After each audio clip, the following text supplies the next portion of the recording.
Could you start just with talking about a little bit about your own journey of walking on the path of peace education and nonviolence? Well, I'll try to start somewhere. I grew up concerned about the Vietnam War. I Mm. was living in the USA at that time, and by the age of 11, I was campaigning for the peace candidate for President Eugene McCarthy. Uh, it's, I can't even tell you how those connections were made. My family were not politically active, but what he was saying spoke to me about what I was worried about. And I've kept that activist self really ever since in different issues in terms of the arms race and nuclear weapons and apartheid in South Africa and various issues of gender and gender-based violence, North-South inequalities. The environment got in there early.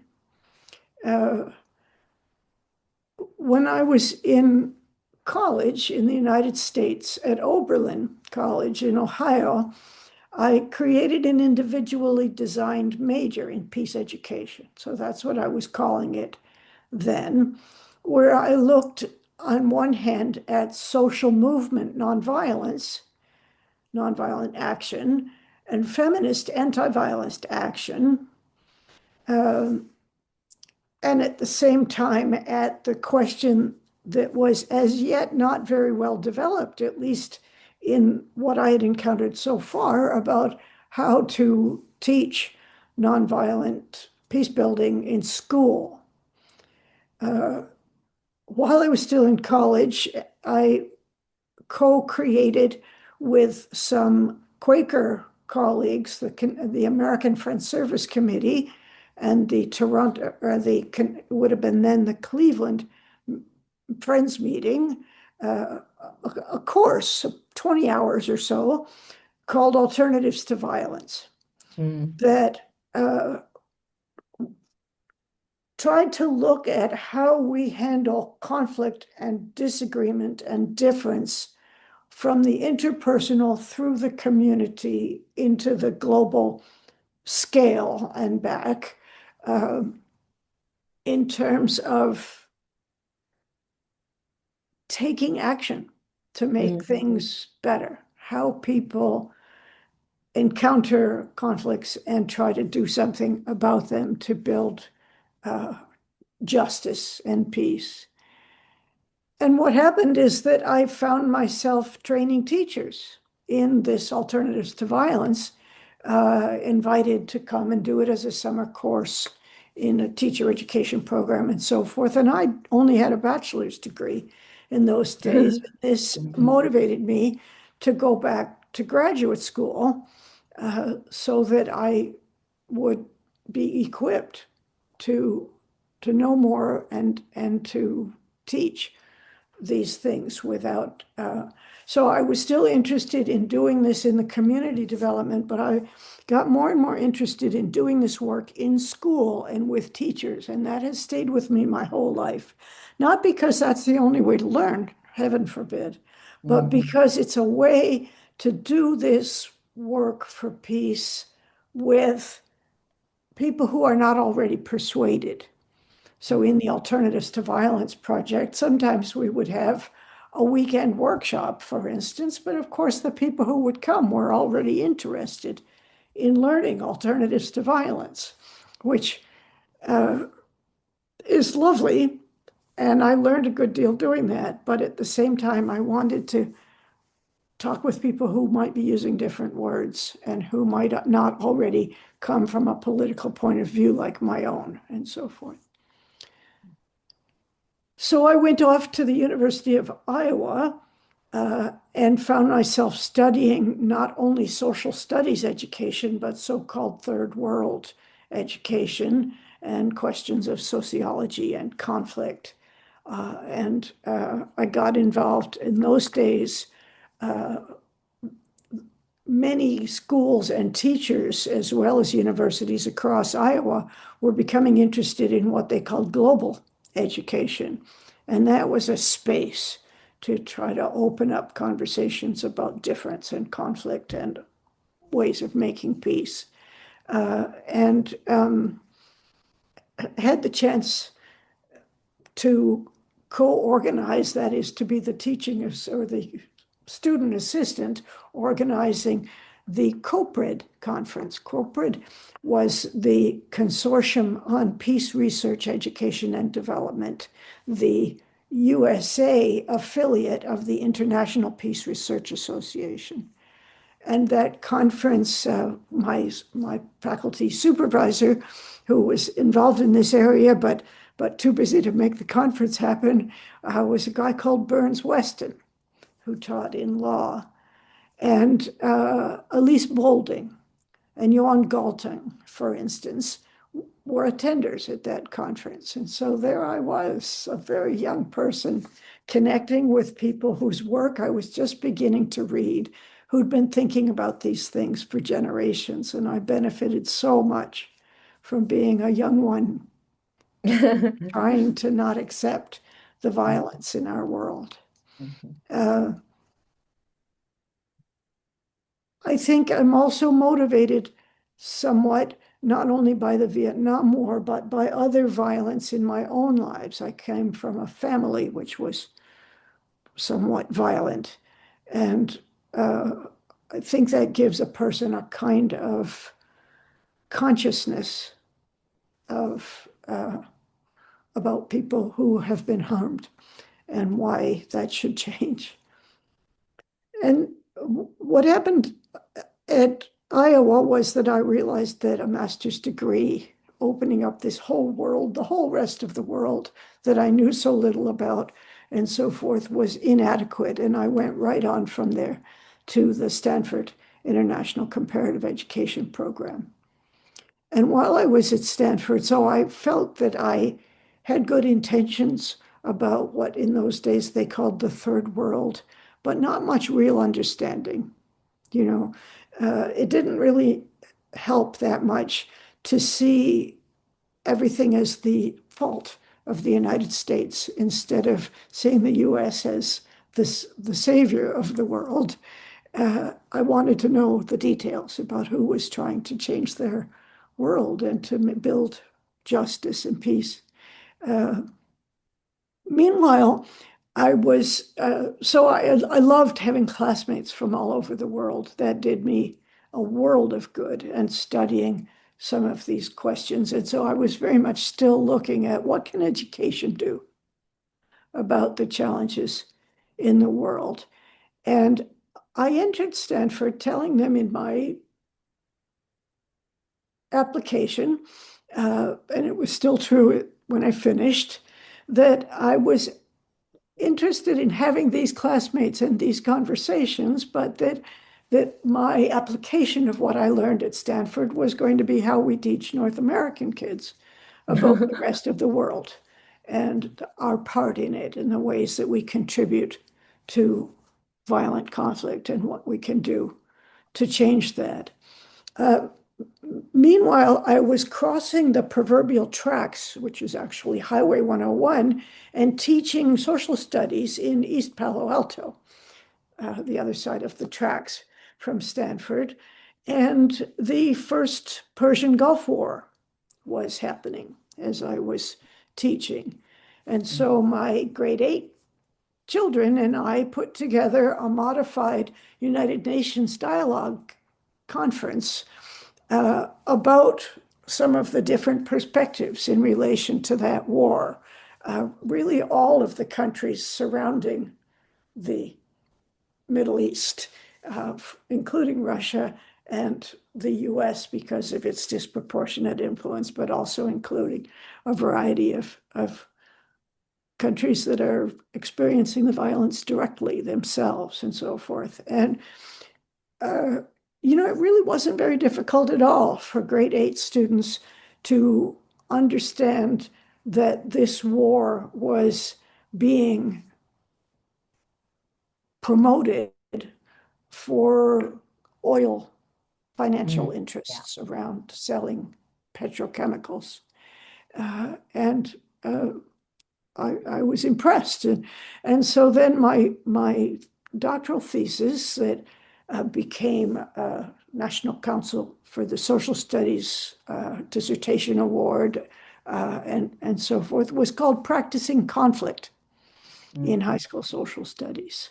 Mhm. Uh, then I went and taught for 4 years at Cleveland State University in Foundations of Education, some international cross-cultural comparative education, social studies, and met my future partner and moved 4 years later to Canada, which I had to learn a lot about Canada, which I appreciated very much. So similar and yet so different Mhm. from the United States. And so uh, by this time, I would have been pursuing questions that I called sometimes still nonviolence, but peacemaking and peace building Yeah. education, Mhm. conflict resolution, particularly with young people, protagonism, leadership, Mhm. for instance, in peer mediation or student governance, Mhm. as well as some that I comes out of my social studies background, I guess, of transnational democratic citizenship and that Mhm. kind of thing. So I could go on, but that gets you sort of up to That's when I came to U of T. Yeah, that's wonderful, and it's an amazing journey. I hope one day you can write a autobiography, something like that, to retell all the, the life histories and the past that you have taken. Thank you very much for sharing with us.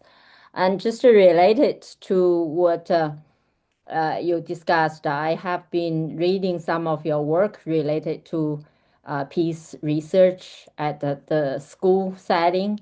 And one of the things that I found interesting is that the conventional assumption is that young children cannot handle global issues. But from your own research, you found that children naturally bring global issues together with the interpersonal and local and those issues with them. And so I found that finding very interesting, and it would have direct impact on how teachers teach.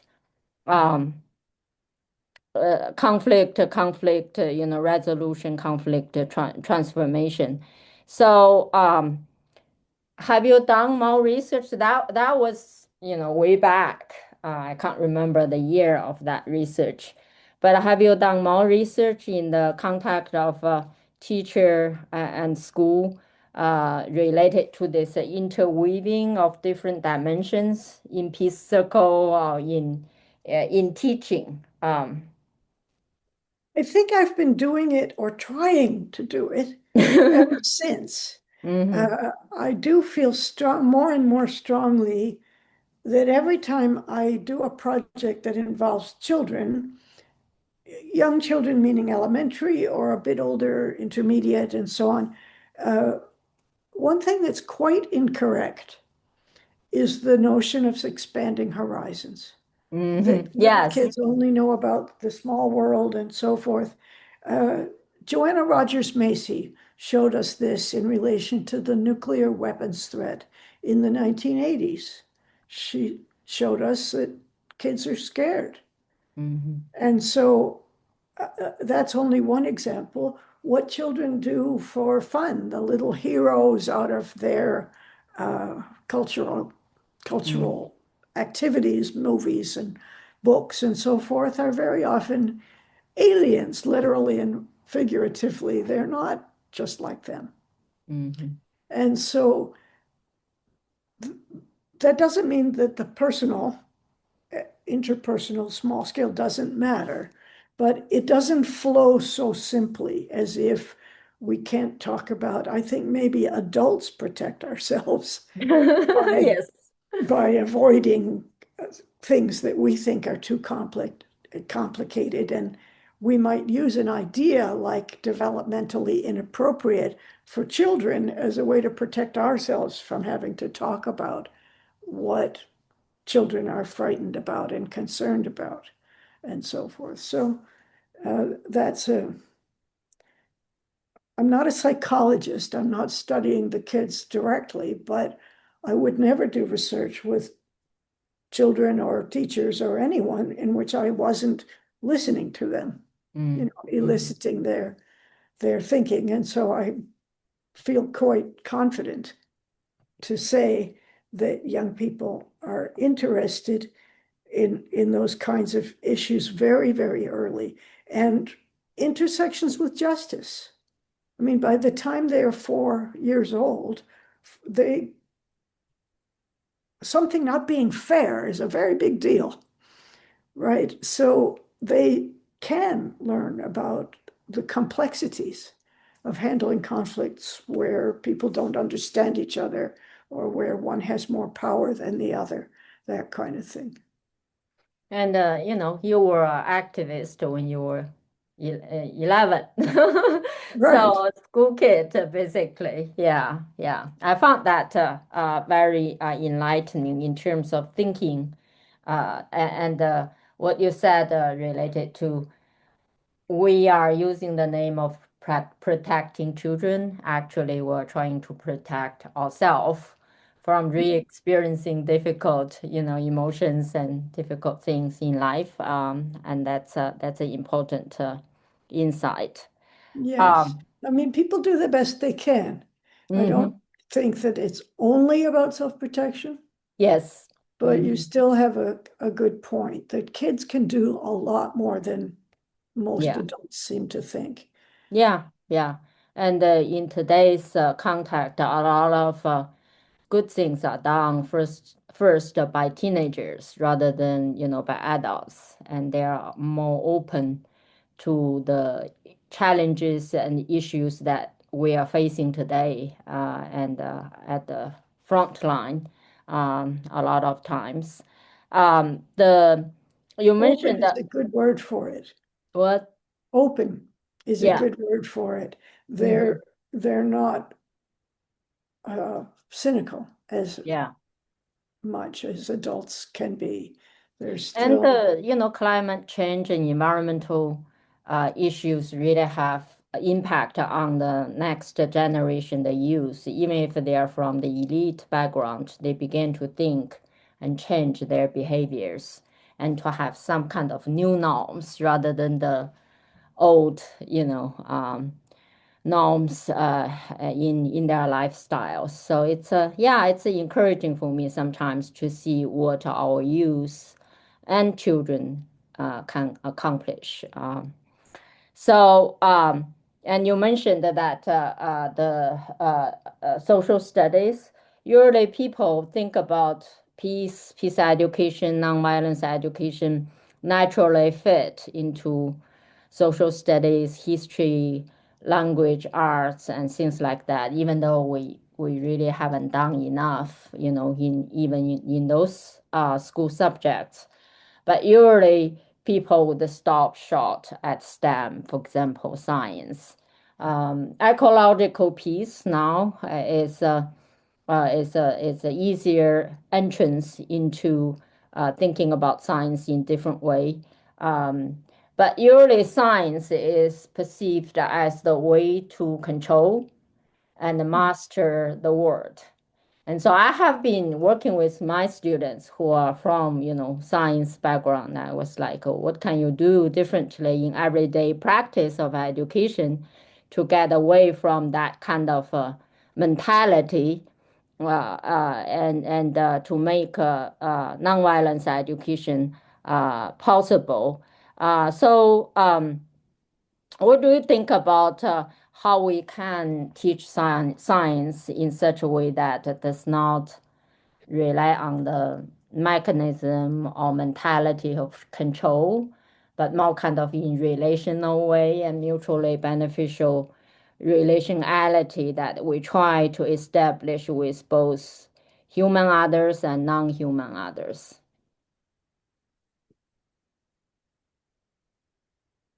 Just to start in the middle, in 1997, I was editing a theme issue of a little journal called Theory into Practice, guest Oh, yeah, editing. I know that journal. And I published an article by one of my colleagues at Cleveland State, John Setledge, and one of my doctoral students at that time at Cleveland State called Cindy Sabick, called Harnessing the Positive Energy of Conflict in Science Teaching. Ah, that's nice. They argued that the process of scientific study itself was never neutral, that it's inherently about problems and disagreements, that is, conflicts, from which people can learn. John and Cindy, in that article, begin with an example from about 1600 in which a scientist did some experiments purporting to prove that plants were made from water. And another, a century later, who proved that plants were made from air. Tried to exclude the other conditions and so forth. They show how conflict resolution communication processes could be practiced in relation to such interesting uncertainties through science education, using, among other things, the history of science. Kevin Kumashiro does some of that work in relation to a whole range of subject areas, including music and mathematics and so forth, because it's not really an accident that what they call the homework, the pieces of homework are problems. Every human discipline of study is created to handle particular kinds of problems. And you and I are interested in how can we generate nonviolent, just solutions or partial solutions, movement towards solutions to some of those problems. A source that I assigned this term in teaching foundations of curriculum is a chapter in Michael Apple's book from 1979 called Ideology and Curriculum. There's a chapter in there called The Hidden Curriculum and the Nature of the Nature of Conflict. He gets that term, hidden curriculum, from Phil Jackson's work, Life in Classrooms. But Apple looks at social studies and at science textbooks and shows how they deny and marginalize the actual conflicts that real scientists and citizen leaders have always confronted in making history, in handling human problems. This sort of core basic idea of recognizing the value of multiple points of view, recognizing as in any kind of science, social or natural, the value of uncertainty, of figuring out how to ask questions in different ways and create openings for different kinds of answers. This allows for uncertainty as a positive. You can't find something out if you think you already know. You pointed out about control and mastery and so forth. But it didn't look like that when people were trying to figure out what plants were made of. Never mind what's causing climate change and what could reverse it. We find these things out by recognizing and embracing some of the uncertainties that we have. And this is hard. It sort of goes against the grain of what people think school is about. But recognizing the value of multiple points of view in conflict also allows for democratization and inclusion, which can shake that grip of control. We don't just have one scientific method and at the end, truth. Real life, the uses of science are more complicated than that. And when young people get a chance to experience and come to understand those relational dynamics and their consequences, I think it helps them to come to value and to do more nonviolent, mutually beneficial science. Another example that comes to mind, I guess because I'm teaching curriculum theory this term, Oh, good. is Jerome Bruner and his colleagues in their model curriculum that, unfortunately for the embedded sexism, was called Man, a Course of Study. Yes. You might remember, so this is a Yeah. grade 5, and in the first half, they look at various kinds of animals and comparing humans with animals in terms of the core systems of communication and meeting your needs and cooperation and conflict, although they didn't always use those words, problem solving and so forth. And then in the second half, they compared different kinds of human communities with that same question. What's human about human beings? And the important corollary that got ignored sometimes, how can they be made more so? Mhm. So just for instance, the kids engaged in a game, kind of a whack-a-mole type game, in which they're working the way Netzilik Inuit people would hunt for seals in the winter through the ice, and systematically showed how those communities benefited much more from sharing across the community. Every time anybody got a harvest, everybody got some, rather than from competition, for each hunter fending for themselves and therefore starving in between. It's not actually a very effective strategy. They had things in there about how honeybees communicate to other honeybees, that kids could learn something about communication and so forth. So across natural sciences, health sciences, physical sciences, there are lots of ways to embody and practice nonviolent relationships, uncertainty in the sense of openness, uh, multiple perspectives. Mm-hmm. Yeah, yeah. Thank you very much. This is very helpful. Um, and certainly related to conflict. Mm. They are usually it evokes strong emotions when people are in conflicting situations. I wonder what is your perspective to the role of difficult emotions in peace education? And uh, for teachers, they would have to be able to work through them within themselves, but at the same time, create conditions for students to work through um, uh, difficult emotions so that they can embrace uncertainty when it's needed for new openings. Yeah, those are super good questions. I'll start and then maybe you can ask more, we'll see. But for me, peace education is about equipping people to constructively and nonviolently handle conflict. I don't Mhm. just mean violence, I mean Mhm. disagreements, problems, Yeah. uh, opposing Different. needs and wants. Uh, every difference is not a conflict, but some sure are. Hmm. And so to even recognize conflicts and what's the problem underlying this explosion is very useful. So conflicts that matter to people provoke strong feelings, which can be communicated in constructive ways that enable repair and healing or not. And guess what? People get better at handling conflicts and the difficult emotions that come with them through practice, kind feedback, more practice in as many modalities as possible.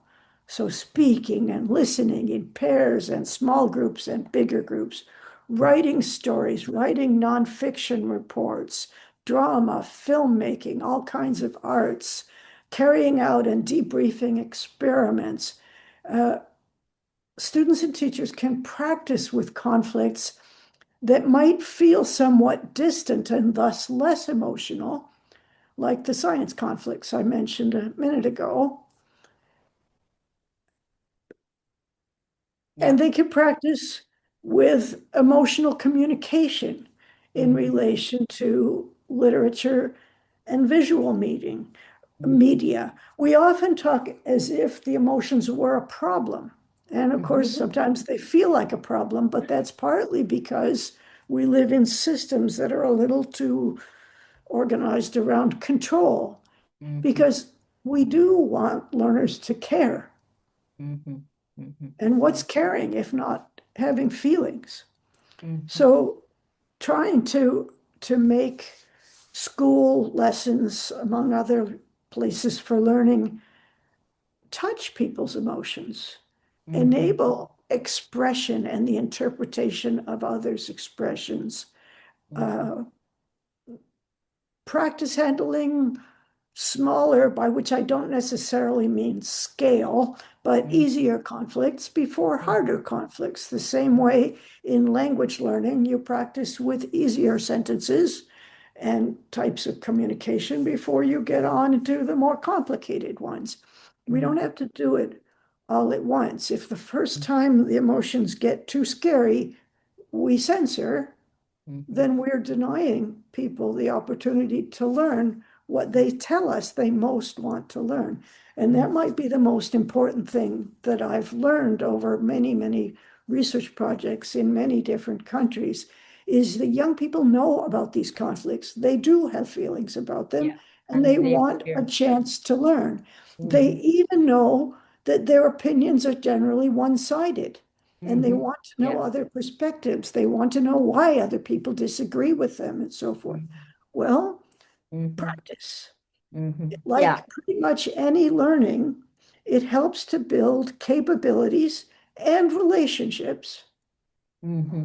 for Yeah. handling things well, for giving each other feedback, for repairing feelings Mm-hmm. after things get difficult. Because if you do anything important, just like we fight most probably with our nearest and dearest. And Yes. so, kids with their parents, just for instance, they know about that. And Mm-hmm. so you can develop those relationships to be more resilient to complexity, uncertainty, disagreement. Mm-hmm.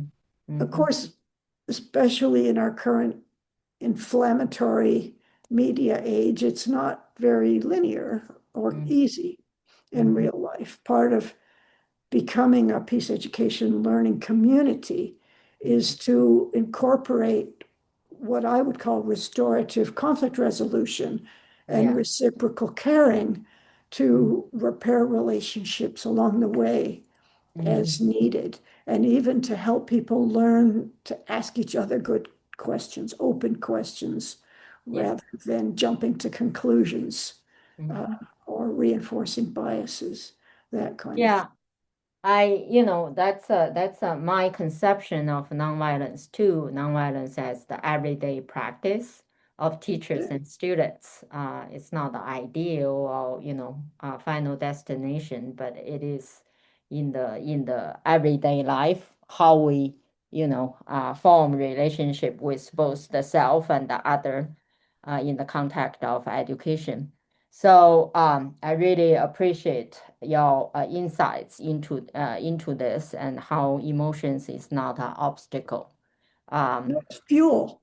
yeah. And emotions are fuel, and we Mhm. can repair as needed and also honor those feelings. Yes. It's motivation to learn. Yeah. And I know we can keep talking about this, but the next question is even bigger. I think it's central to the work that you have done is the issue of gender and peace and nonviolence. And especially, I mean, you mentioned the notion of a hidden curriculum and how it is hidden in the national narrative storyline of conquest and control in your own transnational work. Uh, I wonder, and you have already really talked about it, but without naming gender in explicit way. In terms of the everyday practice of peace building and the nonviolence education, What are the ways that we as educators can invite students to have the more complicated conversations on gender, sexuality, violence, nonviolence? I'm really glad you bring up gender explicitly, and I certainly agree that it's tremendously important to peace building, to nonviolence education, to identity, and identity is fundamental to conflict and peace.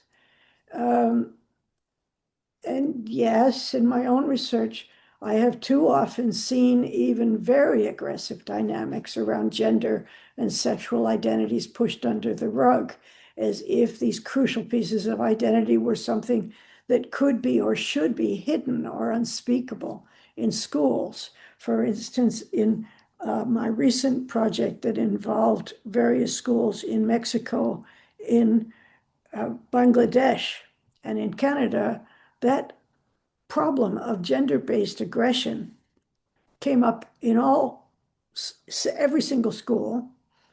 And in every single school, to one degree or another, teachers felt constrained that they Mhm. couldn't quite talk about those things. They could say no bullying, but they couldn't Yes. say, what's it like for you to be male? What are some different ways of being male where you feel strong and confident and an important person in your world that don't require aggression? What are some ways of being female that don't require, being a doormat? How is it that we talk about violence so often without talking about the enormous additional risk of gender and sexual identity expression in being a target of violence? I don't care whether we're talking about family homes or wars, all the way through gender-based violence is a part. So it's so much easier to talk about the problem than the solution, which is what you ask about. The knowledge that's embedded in most standardized official curriculum is often deeply sexist, not just in leaving out the women, among other people it leaves out, but in leaving out, more importantly, their perspectives. Nell Noddings wrote about this in the early 1990s. He said it's not just that you've now added the occasional woman to the margins of the textbook. It's that the perspectives they were offering at the time about the problems they saw at the time are still left out. So that begins to open a little crack toward, if not resolving, then at least mitigating and moving this problem. And we need to be able to talk about the problems that women and children and sexual minorities, among others, see and feel in their lives. So, complicated conversations that recognize and challenge gender inequities, curriculum content presenting alternative narratives and perspectives that represent intersectional human identities, so including gender, naming it, your point, and I think I'm guilty of this too. I feel that my nonviolence is deeply feminist, but do I say so very often? You do Probably say not. so. I don't know if it's in all. Yeah, because it's not as simple as it being about some kind of binary female and Yeah. male, Hmm. but it's gendered because of how I learned it and what Hmm. I didn't mention that early in my life I was involved with a group called Women Against Violence Against Women that was Hmm. looking explicitly about those concerns that get uh, swept aside until the latest uh, sexual abuse scandal hits the news, and that reactive way is probably not the best. I Hmm. guess I think that pedagogical processes that invite multimodal, meaning both confidential and open expression of uncertainties. So everything, people aren't ready to say everything out loud, as well as, of course, divergent perspectives within contexts that encourage cooperation and really teach cooperation instead of competition. I Hmm. know it's difficult in standard model schooling, which is deeply competitive, exacerbated by scarcity and by minimal professional development and by standardized exams and all the rest of it, political pressures, of course. But I think, again, I've happened to have chosen that world as my professional location for trying to do this work because I think it's in a location that is public schooling, is a location that both can and must. I think, for instance, cooperative learning was not common in schools when I was in school, and it is quite common in various forms of teamwork and pair work now. Is it perfect? No. But my point is, things can change. And so, even when it feels like nothing can change in these bureaucratic schools or even universities, we look for the cracks, Yes. right? And as one of my beloved professors at Stanford, Elizabeth Cohen, who studied cooperative group work, taught me in grad school, nobody is good at everything, but everybody is good at something. So I wish I knew more, but I think encouraging multiple expressions can include encouraging multiple expressions of masculinities or being male, femininities, and the parts of ourselves that are female, and the anxieties of performing gender is a huge part of the problem that we face. And I would say that in my current work, where I'm finally facing the rising influence of digital media, the rising incidence of misogyny and neo-fascism influencers is enormous and literally bleeding into real life aggression. So, what's the answer there? Again, it won't be a simple answer, but there are whole new sources of knowledge that are available at the fingertips of most people around the world who have access to someone in their community who has a cell phone with internet access, for instance, in their classrooms or in their worlds. And they need to learn how to check their sources, how to recognize abuse and say no to it instead of allowing yourselves to be shaped by that. I'm beginning to think that the young intermediate school kids I'm working with now really don't understand how that media digital part of their lives works. That is, when things appear on their feed, who are the actors that make that happen, and how can they take action, meaningful action, to prefer nonviolence to violence, to resist violence directly. And I think they need to know that. That's as much about citizenship as anything else I've ever tried to teach. Yeah. Thank you very much.